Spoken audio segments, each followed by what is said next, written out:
دردشة جورنال كل بيت. انا بعمل النهارده دور بيتر كوينز. بيتر كوينز ده المفروض ان هو احد العمال بيكلفوا الدوق علشان يعمل مسرحيه لحفل زفاف الدوق.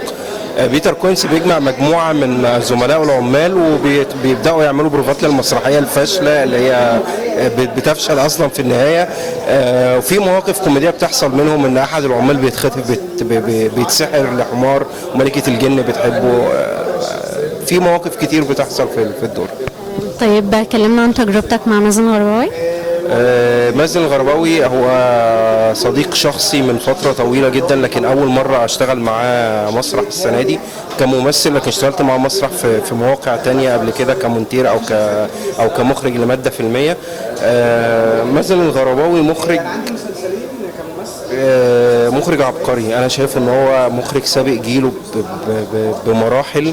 مخرج ما بيعرفش يعني ايه ما نجحش، يعني ايه ما عملش حاجه كويسه. بيركز قوي على الممثل وبيشتغل على الممثل بشكل كبير قوي. وان شاء الله انا شايف ان هو في المستقبل هيكون حاجه كويسه جدا. دردشة جورنال كل بيت.